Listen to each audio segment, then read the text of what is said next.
Good evening, gang. David Gupple, Thinker Farmer here. I'm passing through Missouri and went ahead and stopped kind of on a little trip.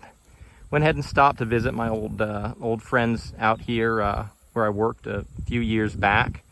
I'm here at the new bull farm at Greg Judy's farm, pretty close to Centralia, Missouri, here in Clark. I'm standing here with Greg Judy's herd manager, Isaac Tappenden. Howdy. And Isaac, you've been on the channel, but it's been a few years. It's been a while. This is when you were first starting. Yeah. Back with, I think it was me and Ike that were on the channel. Yeah, Yep. You and Ike. Yep.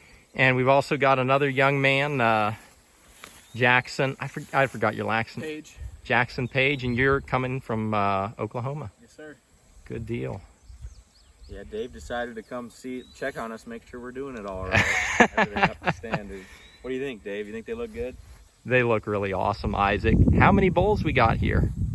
It's about 65 head. There's bulls and steers in here. So there's all the yearling bulls from last spring, all the yearling steers, and there's about 20 two-year-old steers that are ready to be butchered this fall. And I think there's already a wait list. We're going to be selling some steers this year. Oh, wow. Folks, so that's pretty cool. So you're all grass-fed, 100%, you know, all their lives, and they've just been out on this, eating native warm season grasses and clover and doing really well. So there's a few two-year-old bulls in here, but not very many. Most of them are already sold this spring. So now, so Greg's expanding his direct marketing to beef sales. just a little bit. Yep. Just a little bit. Because we've got so many of them that are fat and they're looking good, like this white-faced steer right there. He's putting on some good weight. What is this warm season we're looking at, Isaac? It's not Johnson grass. Reed's Canary. Reed's Canary. Okay. Wetlands. This is a creek bottom that floods, and so there's quite a bit of this in there. They love it when it's vegetative, as you can see. They grazed everything. Yeah, no, we can see where the graze line is. Yep. And then up on the hill is all the big blue stem and Indian grass up there. That's taller than me. Yep. Yep.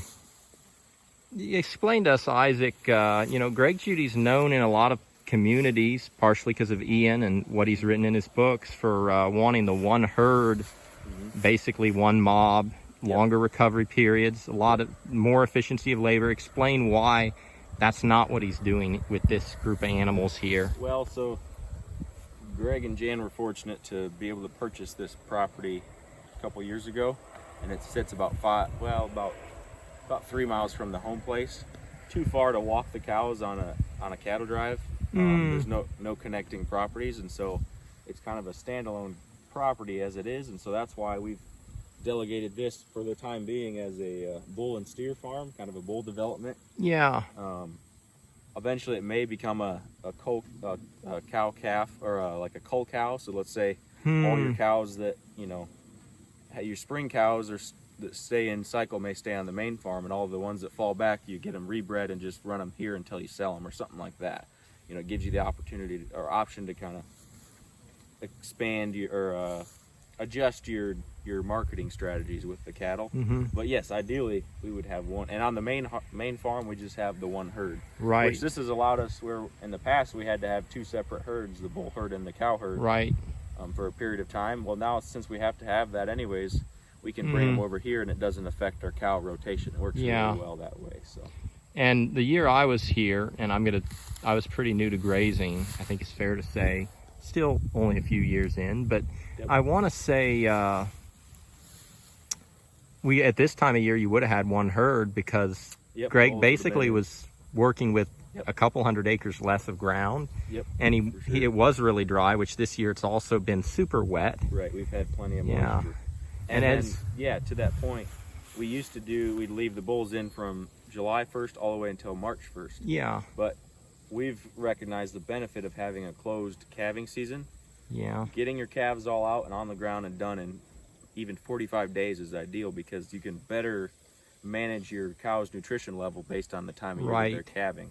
So by having this separate farm, we can pull the bulls off and have somewhere to go. Otherwise, you could just use yearling bull, wean your yearling bulls off in March and just have them separate for those 4 months that they need to be, or 3 months for our scenario for calving April 1st. March, April, May, June. So it'd be 4 months we'd have them separate, and then turn them back in July 1st and just breed them for 45 days and then sell yearling bulls. You could potentially do that too, and then not even winter a bull herd. Wow. And just winter your next year's bull. Y'all don't really have to feed any hay, is what it sounds like. You wouldn't have to in that scenario. Then you could run more cows, and in theory, you'd have more animals to sell. Right. And stuff too. So, but that's, you know, cattle is not something you can do overnight. It takes time to build herds up. Absolutely. And stuff Absolutely. like that, so. Stated another way, financially putting that extra strain on the farm of more or less 9 months. Yep. Even if it's only 10% of your cow herd, Yep. it's costing you more in labor because now you've got calves that you're having to keep up behind. And the bigger thing is, like you said, you've got to keep those few cows Right. that are, if you want the nutrition. calves to perform, Right. you got to keep high energy to them. And the summer slump always happens here, to where, you know, the grasses, the cool season grasses go dormant in the summer.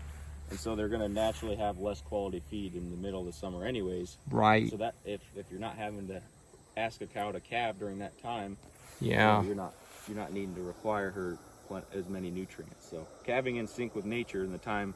That's when, right. You know, when the cows need the Yeah. most nutrient or the most nutrition, it's available. That's the ideal. So Absolutely. that's what we found anyways.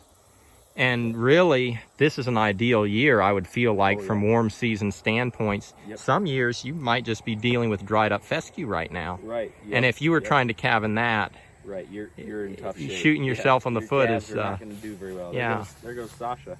Oh, really? Yeah. Yeah. Heading out. Take it. Yep. Well, One gang. thing I noticed too, we got to get this pulled. Uh-oh. Which, a cocklebur? Don't want to show that on camera. Oh, bring that to dinner tonight to Greg and say you Yeah. saw a whole field You grown gotta up bring in... it to him and say, look what I found. Greg." I'll tell him I found a whole field grown up in Yeah. cockleburs. Yep. We'll have to do that too. Yep. Give him a hard time about that. But, Oh, yeah, shoot. no, it's a simple system. You know, it's for the cows in one herd, the bulls in another herd. Breed them when you're in the breeding season. We can pull them off, and it's done. You know, it's a nice system to have this separate farm. Where Yeah. You wouldn't be able to. You'd have to stock it itself anyways, so it works out good. Yeah. And Greg and Jan were able to buy this to keep the houses off of it. Keep it from Oh, being shoot. Don't developed. say that, Isaac. Yeah. People might not want to... Well, it's one thing to have. It's one thing They to can have go houses somewhere for else. People, it's another thing to mow a 10-acre lawn when you could be running cattle on it. Well. I'll just leave it at that. No, I love Jackson's nodding in the background. Yep. Yeah. Yeah. Well, gang, thank you all for sharing this moment on the channel. Thanks for stopping in, Dave. Yeah. No, Always good it's to spend time with you. it's going to be too short. I know that. It always is. Yeah. All right. Well, with that, gang, blessings for the journey and keep it real.